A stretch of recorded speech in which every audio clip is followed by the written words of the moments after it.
I hope you enjoy this presentation I've formed called We Cannot Confuse the Enemy, Confusion Awareness. My name is Timothy Raybaum. No matter what I say, the enemy will not be confused. We cannot confuse the enemy because the enemy has us in confusion. If you can help yourself to be confused, we can work through it together, for that is what we are not expected to do, understand ourselves and each other. The enemy would see me and laugh at my attempts to wake people up. I have to go around my ass to get to my elbow to make a point, addressing the bewilderment that should be common sense on account of thousands of years of domestication with the current assumption we are advancing as a species. I'll try to make it direct. The Matrix is, as the objective moral paradigm of our reality does not reflect the moral discernment of our individual consciousness's free will. I can say this another way, and it will mean the exact same thing. As the moral paradigm, as the objective moral paradigm of our reality does not reflect the moral discernment of our individual consciousness's free will, we are not in tune with natural law. I'm saying we are unwittingly not good people, according to what defines good and bad. I mean to say people are unknowingly living in chaos. This can be hard to understand and requires groundwork. I will now start the groundwork that will be the foundation of a framework which, when fully assembled, will speak volumes. I am saying people are unwittingly not good people. As people with good intentions, we think we are living morally correct, but our actions do not match objective reality. Objective morality is a natural law, not something people make up. Morality is learned, and to not know you are doing wrong does not justify refusing information that could declare you are doing wrong.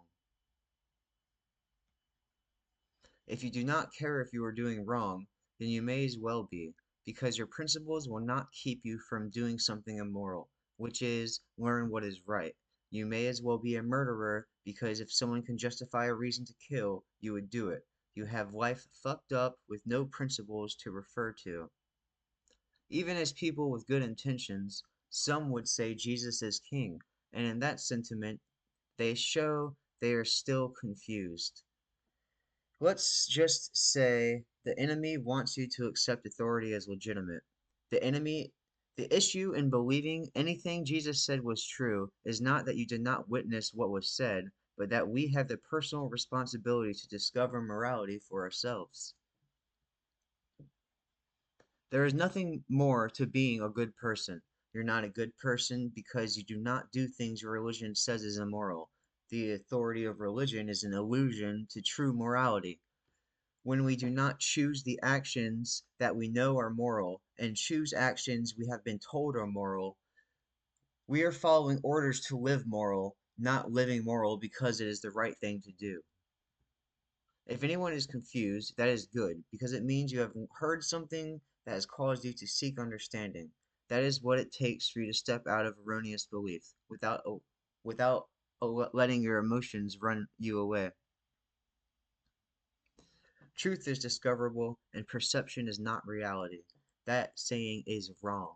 Of course, the enemy does not want truth discovered, so the axiom perception is reality has been spread far and wide.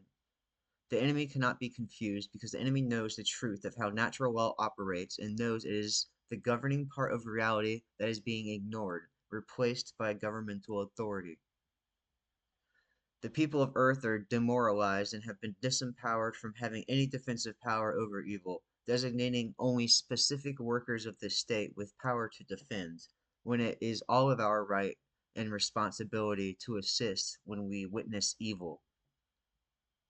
We are living in a system that keeps us from recognizing we have responsibilities being denied, among them the ability to fulfill the right of protecting ourselves and others from attack. Now people think we need police to be safe because we are not allowed to protect ourselves. The responsibility for protecting the The responsibility of protecting our own lives did not exist in the eyes of government. This is one example of how the obedience to authority is a violation of natural law.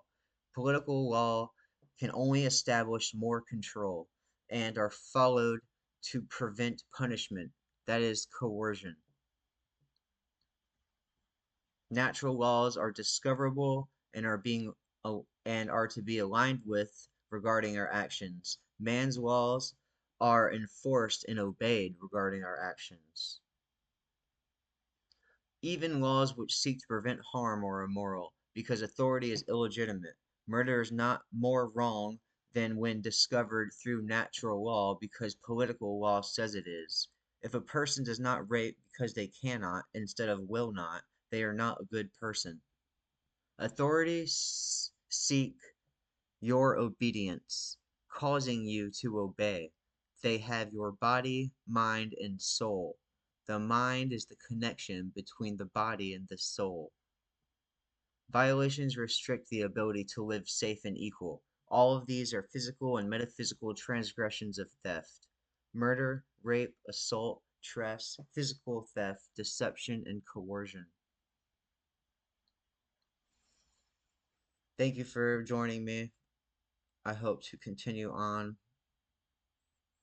with more. See you next time.